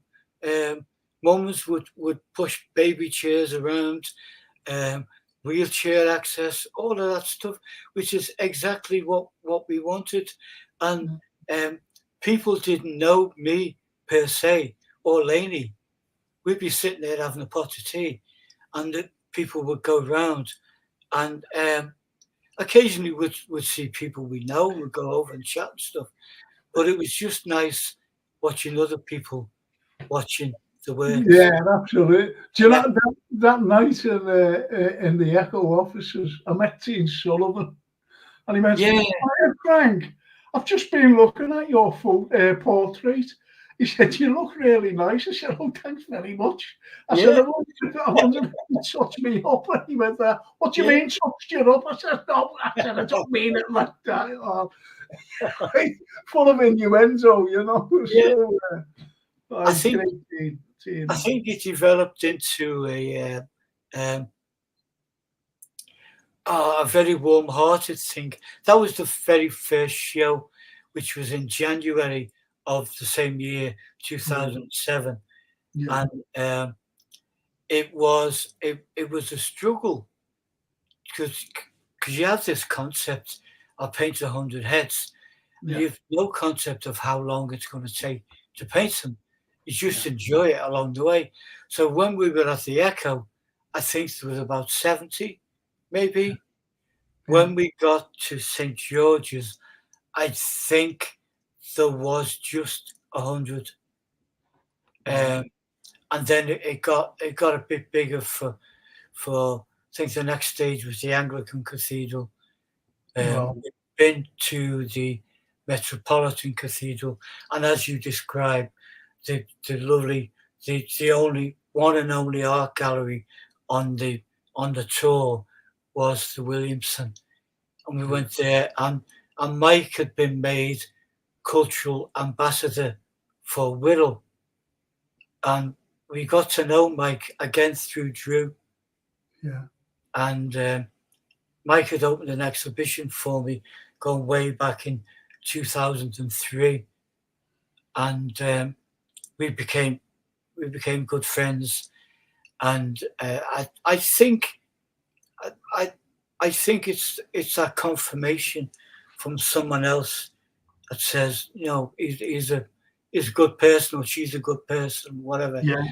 But we hit it off with people in our own rights, you know. Of course, without all the you know, the pomp and circumstance, because you just you like every. Do you know how I met Mike McCartney? Funny enough, right? So I tell you, it was funny actually. It was only 3-year exhibition, right? So anyway, that's where I met him, over there in the Lever Gallery. So I was you know, I was there and chatting to him, and he says, "Yeah, you're whatever." Anyway, the next time I seen him, right, I was asked to be a judge for street art. You know, street art by John Lee, you know, who owns Maggie Mays. He said, "Would you be there?" Yeah. I said, "Yeah, I'll be a judge," you know, because he's a friend of mine. He's a friend of yours, so you can't refuse friends. So anyway, I went down, and there's my fellow judge, was Mike McCartney. And anyway, you know, we're chatting away and whatever, and looking around, and then Mike gets up, and you know, he invited all the artists in, you know, after it was over, for scouts actually. So anyway, you know, and then Mike gave a talk, you know, about our kids, and then I gave a little talk. Anyway, and then I seen him again. And he was in the Walker Gallery. I don't know what he was there, something like that. And I was in there, and there he is again. And he went, "I keep bumping into you." I said, "No." He said, "No, man." He said, "I've only got to look at a portrait." He said, "And there's you." He said, you know, it was great the way he put it over, though, you know. But he's a nice fella. He's a nice fella. Our kid. He always talks about our kid, doesn't he? Yeah. Just lovely, really lovely, just a lovely fella. Yeah, he is. He is. I mean, it must be hard. Excuse me, Frank, to be in that bubble, because it's a bit like the Icarus story, fly too close to the sun.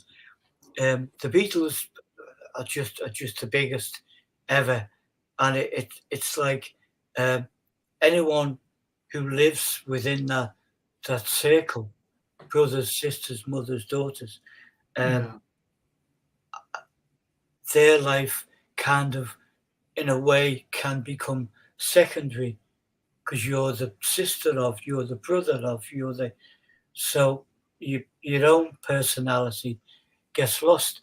But Mike does tremendously well in that he's accomplished so much in his own right, and much as our kid is, you know, globally famous, Mike too is a wonderful, talented, in his own right, wonderful guy.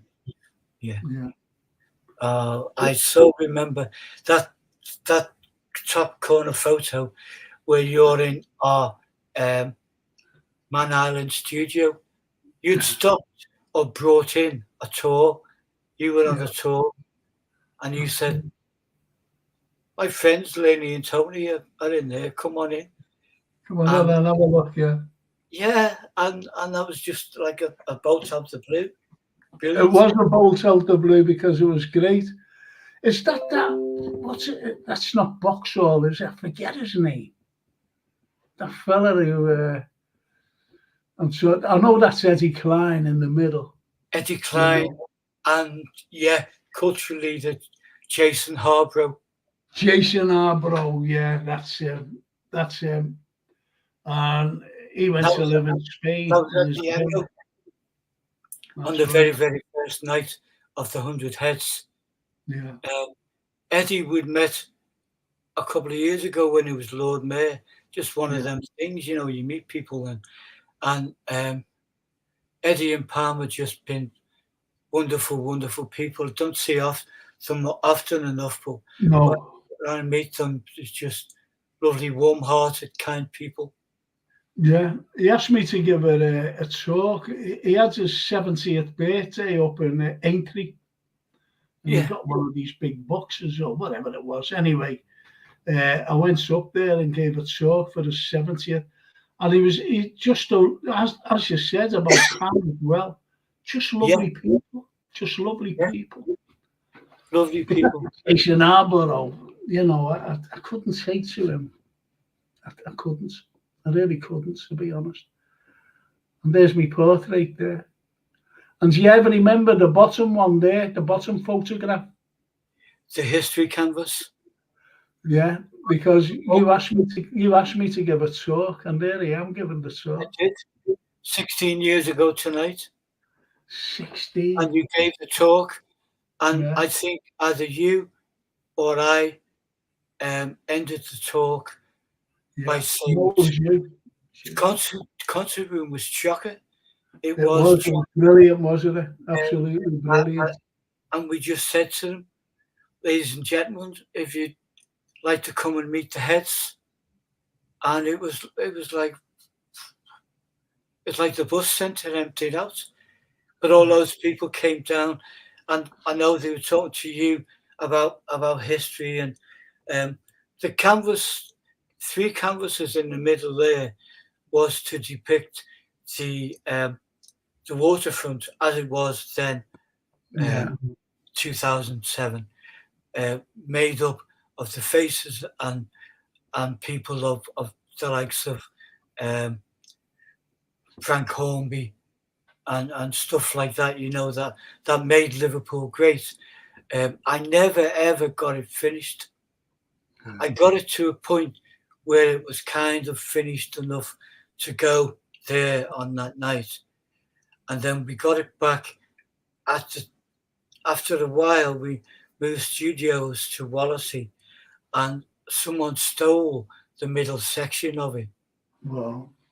Just went, and I never got it finished, never got it photographed, never, stuff happens, and when you beg, borrow, and steal studio space, you can't really expect stuff not to go wrong. But do you think you'd ever do? Do you think you'd ever do an anniversary one? Like I can't because most of them are gone. But some sort of, say like a 20th anniversary or something like that. I would love to do a smaller. That's what I mean with the likes of these lads on it. Yeah. The Beatles. Yeah, and by which time we'd have gone to the White Star and drawn up a little list of others that maybe should have been in it. And believe me, there were a couple that should not have been in it. But, you do things hand on heart for all the right reasons, and you're never quite sure how it would go. But the majority and the bulk of the wonderful, wonderful people that I got the pleasure to spend time with and paint absolutely should be. David Charters, our friend, had this wonderful, rather glowing statement, but he would say, you've immortalized these people. So it's rather like it's a totally different thing, but it's like someone has carved you out of stone, so you're there. I mean, these are not stone carvings, but it's the idea that I like that. You know, I would like to have immortalized Frank Carlyle, Michael Kelly, Drew Schofield. If that's what he thinks, then I am. That's that's done me proud. Well, that's what you've done. I'm not saying immortalised me, but you've immortalised Michael, and that's Well, the most important thing.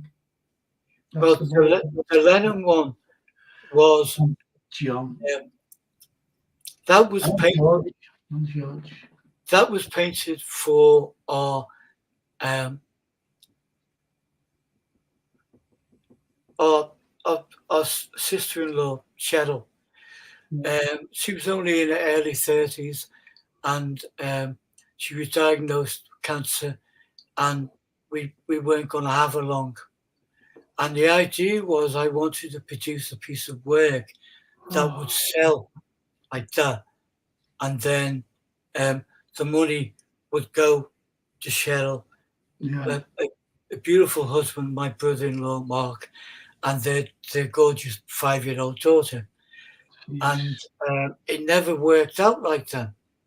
It became known as Cheryl's Lennon, Yeah. and the film, and it's out there on YouTube and making it and stuff. But I painted it, and it was finished. I just lost myself in it. I kind of started work on the 100 Heads, but not deeply thought about how many and stuff. I think I started work on 2 or 3, but the Lennon became a focus, and I was working literally 12 and 16 hours a day to try and do it quickly. But also I was learning. There was no protocol. It wasn't out there. No one had done it before. So I wasn't basing the idea on anything else. And so I would almost sleep at the studio. And then the babies, our kids were tiny. Josh and Laney would be home. And I would take astronomical amount of photos. And it's one of them things where I think, oh, shit, I've made a mistake. I put that on. And then I go in the next day and I think, well, I kind of like that mistake. That's all right. And bit by bit by bit, we built it. And anyway, today I think you've kindly shown another photograph, which is me in a scruffy old t-shirt standing next to it. That was taken the day I signed it, so it was signed off, and that was 25 years to the day that he was murdered. And you couldn't write the script, it was just weird. And so that picture kind of developed a bit of a magic of its own. Now, a friend of mine had seen the picture and wanted to try and get it televised, which didn't happen, didn't bother me. But he designed the logo for the Culture Company. So he said, do you mind if I bring Jason Harborough in? And then I'm in the studio a couple of days after that, and I just heard it was a typical artist, Garrett, up the stairs, and then right at the top is where we were. And Jason Harborough came in, and Leonard was there in the only spot I could fit him in, which is by the sink in the kettle. And because it was so big for the studio, and he came in, and I heard this deep breath, and then a very, very famous 2 words sentence. Second word being L. Yeah. So then he walked round the corner, popped his head in, and he said, "What you want from us?" Because we'd avoided the Culture Company like the plague. Yeah. I'd heard so many stories from County Cork who had the City of Culture the year before, and they were saying things like, what's going to happen to Liverpool, and we're warning you now, is that a circus will come to town, and it won't be full of Liverpoolians. It'll be full of people who declare their own version of culture for Liverpool. And so your own musicians and your own writers and artists and stuff won't get a look in. Yeah. Now, I remember talking to Alan Bleasdale about it, and he said that he was never once asked by anyone in the culture to write a play, a screenplay, to do something for Bleasdale himself, yeah. the main guy, and he would have done it for nothing. He would have done. He would have done. And we all would have done, but we weren't asked. I wasn't asked by the culture company to do anything. Do you know what? Do you know what? I'll say this. You know, you and Bleasdale are not asked to do anything, and I know that I'm just a little minuscule in a massive sea. I went up and I said to, I'll tell you who I said it to, Frank Doran, and I said, why have you got people from Manchester to do this? Australia. I said, why have you got? I said, Liverpool, you should have asked us to do it. It was too late because they've already this Bob Scott. Anyway, I suggested something to him, and I suggested having a hologram of the castle, where the castle was, a hologram, and have, people, from Liverpool University and amateur dramatic clubs, going around with, middle-aged stuff on. Stage. And also down at the pier head, with soldiers from the First and Second World War, up at Lime Street Station with the lion that I've been trying to get back for 30 bloody years. We finally got it back. And with people in the Victorian garb talking about the first passenger railway in the entire world, talking about that. And he went, oh, that's a good idea. Nothing came of it. They didn't want anything from us. No. They didn't want nothing. They didn't. And that Arborough. I think that is typical of what's happening now politically, in that you have people who may have a doctorate in marketing or whatever. Yeah. God, I don't really want to get down that route. I No, either, but they basically do not know how to talk to you. Frank, that's a brilliant idea. How can you make it happen? We need actors. You could have done. Well, that's what Frank Doran said. How are you going to make it? I said, go to Liverpool University. Yeah. They've got all this stuff to make a hologram of the castle, and we've already got the lion. We've got the lion back. No, we didn't have the lion back. I said, we'll just get the lion back off Manchester. It's ours. It's not theirs. It's ours. Anyway, such a newsworthy event. It would have filled every newspaper in the Northwest. It would have done. It would have happened, and that too, frustratingly, is how the 100 Heads took off, because journalists and the photographers who work for the Echo, and the wonderful crew, so many of them, Colin Lane, Martin Birchall, David Charters, who wrote about the 100 Heads before anyone else, said, because we want to write about something that's produced in Liverpool, but there is nothing being produced here. No. So that's where, because our Laney and I's original idea, right, was not to tap into the culture company thing. We were not doing culture year. We were celebrating Liverpool's 800th birthday. That's right. The 800th charter.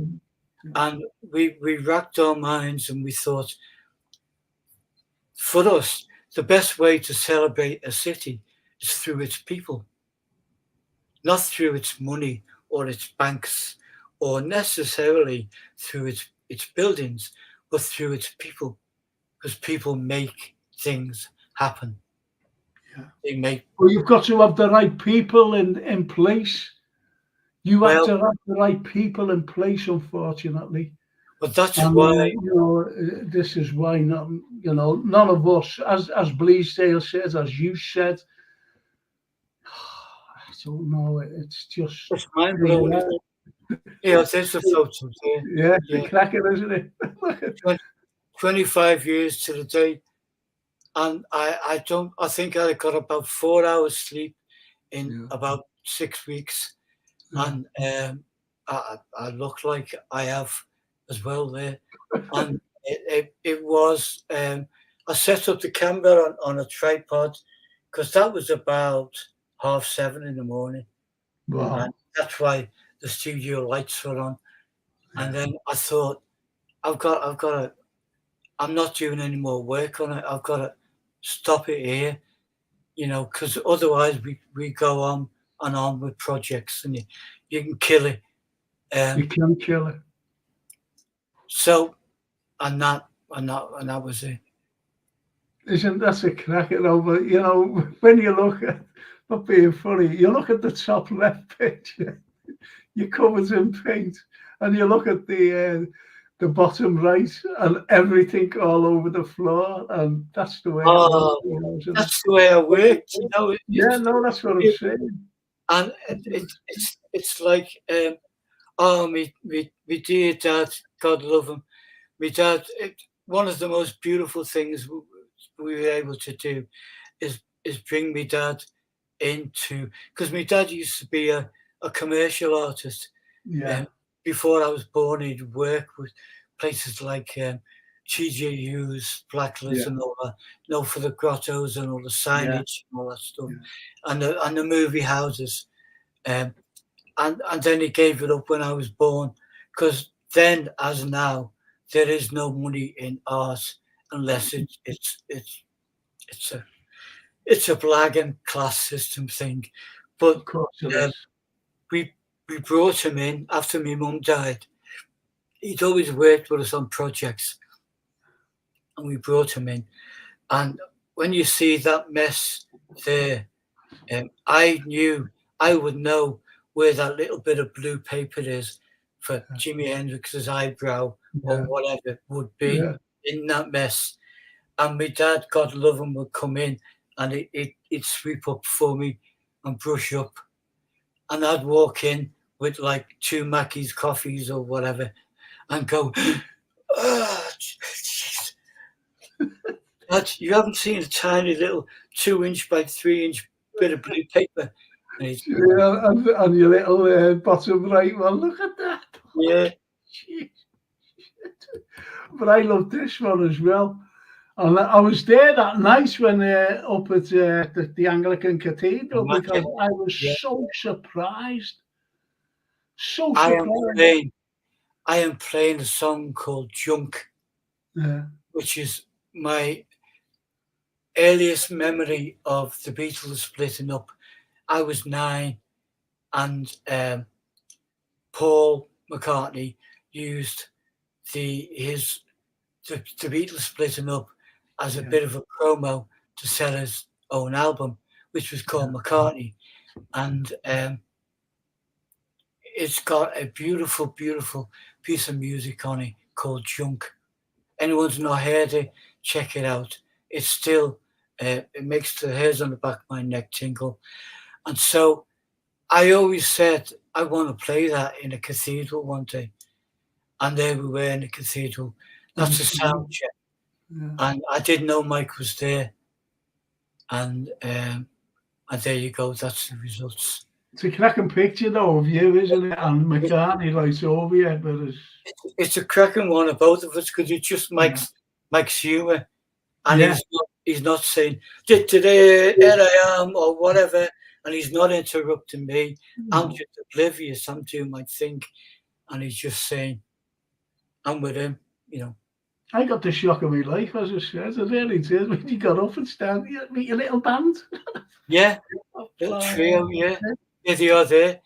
Charlie Yeah. Platt, Bill Price, and Yeah. me. That's been my band for like 30 years. We haven't done anything for a long time. More kind of me, I guess. I pulled away from stuff. But even when the 100 Heads was out on the road, we were gigging. We were playing blues festivals and stuff, and playing it. It's like it's just the energies of life, and sometimes you.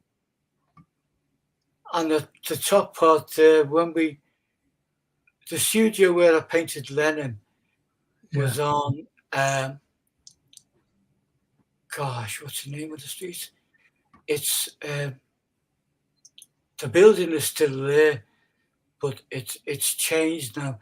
And there's a coffee shop opposite called Hemingway's that had a big wall, a big like 12, 14-foot wall.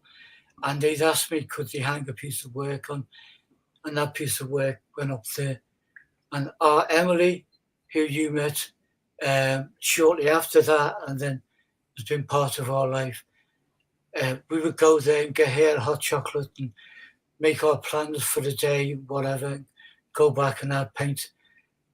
And that's incredible. It's absolutely. It's. I love this of your fam. Look at this. Look at that. Your family. And a self-portrait. And I love Elton Grove as well.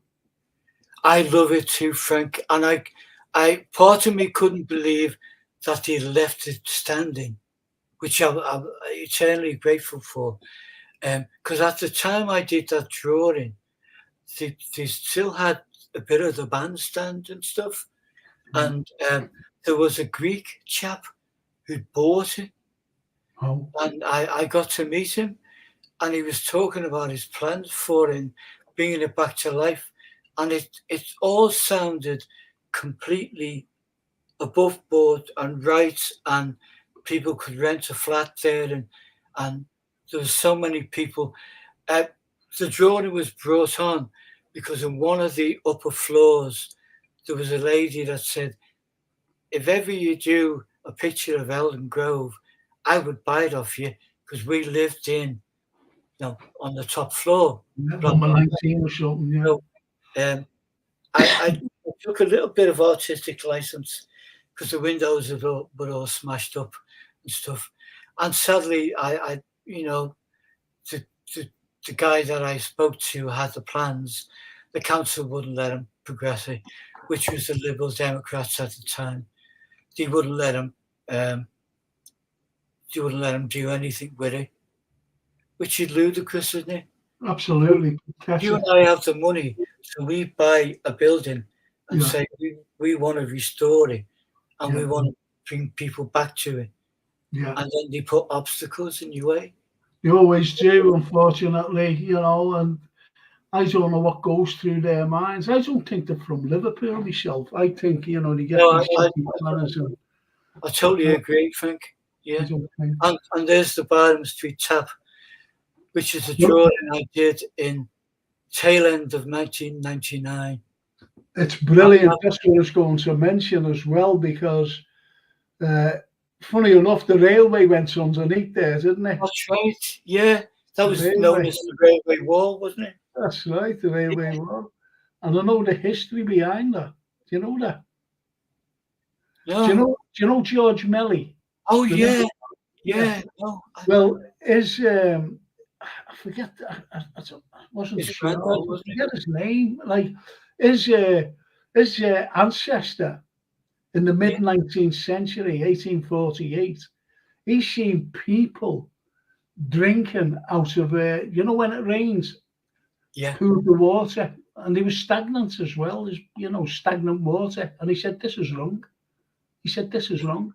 So we went to the utilities, then the water utilities, whoever they were at the time, and he paid to have these little fountains put in so people could drink. Yeah. And they didn't want to do it at first. It got to he'd gone to France, Paris, and they had them, and they provided them for humans and also for cattle. Yeah. And he got somewhere else. I don't know if it was Ireland, Dublin. Yeah. They had them, and then he lobbied Liverpool Council. They said, "No, why do we need them?" Yeah. People had to pay for the water. Exactly. But we couldn't pay for the water because we had no money, you know. So in the end, he got them, and I just thought that was the most magical story. And it was. My mum used to tell me a story that when they were coming home, because my mum's family lived on Wright Street, Scotland Road, which is up about a mile and a half, couple of miles away. And she'd say, whenever we'd walk past that fountain, we'd get a drink, but we'd know that we're nearly home. And then I saw it still there, battered in that state. So this is 1999. And that's fantastic. Rubbish. Honestly, because as you know, as you just said there about your mum, you know, going home and when she's saying that nearly home, right? Yeah. It became a landmark for people. Yeah, for all the right reasons, you know. And if you had like a little bit too much to drink, you could lean on it. On your way home, lean on it, you know, for a few minutes and then get off again. Oh, brilliant. Yeah. Oh, that's a finish. Do you know what time it is? It's just over the road from there was the most beautiful Jarrett Gardens, wasn't it? Yeah, that's right. It's listen to this. Mark Kelly says, this show is great, enjoying this. Stay on till 2 a.m. Yeah, it's so nice, isn't it? Frank talking about the railway. It's 175 years of Chester railway station done by Thomas Brassey. He was to do at Liverpool, wasn't he? Yes, he was. Great show to you both. Night all. So thank you. No, isn't it so nice? You know. So I've got to finish, haven't I? Oh, that's all right, Frank. Time's gone over. But you know what? I'm sorry it's taken me so long to get back on. I know we planned a few dates, but I'm glad we got on tonight. And much as it was sad with Mike. Yeah, but Michael. I think we've probably paid the best respects. Yeah, of course we did. Like being on air than not, you know. And of course we God did. love him and God love you for being the teachers. And I'm eternally grateful for being the pupil. Thank you so much, Anthony. I'll see you next week, hopefully. Brilliant, Frank. Okay, I'll see you next week. Thank you so much. It's been a great pleasure. It's been a great pleasure. Believe you me. Thank you, Anthony. And I'll see you next week. Your gang and the lovely messages. They're great messages, and they love you. Believe it or not. And I will one week pick up that guitar and play a tune. That's what he said. I hope one day where is it? I'll try and get this little. Hang on a minute. Where is it? I know I've got it here. Mark or Charlie? I saw it. Yeah, did you see it? Yeah, it was Mark actually. He said, I forget. Well, I just don't know where it is. There was that many. That many. I promise, when the time is right. Yeah, I don't know where it is. Unfortunately, there's that many. But anyway, Anthony, thank you so much, and I'll see you next week. Okay. Thank you. Good night. God bless. Good night. God bless. Bye-bye now. And it's just for me to say a big thank you to everybody who's looking in at Anthony and myself. What a fella he is. Hey, Ted's humble, isn't he? And, you know, look what he's done for Liverpool. Look what he's done for all the people, you know, with his 100 heads. And as he said, it's not just about people, well-known people. It's about surgeons. It's about everybody from every walk of life, every profession. Just great, just a great man. And all I'm going to say is a big thank you to Jason Pennington. Big thank you to him for producing the show. A special big thank you to Anthony Brown. What a man he is. What a man. And also, a great big thank you to Gap Painting Services for sponsoring the Frank Carlyle Show. And also, the best of the best to you out there, because without you out there, there'd be no show. And there'd be no Anthony Brown on the show. That's without you. Thank you so much. See you all next Monday with Anthony, hopefully. And also, for all you football fans, I'll see you next week. Tomorrow night, I'm sorry. Tomorrow night and on Thursday. So that's tomorrow, Tuesday and Thursday, and next Monday for the history show. Thank you so much. Bye now. Bye.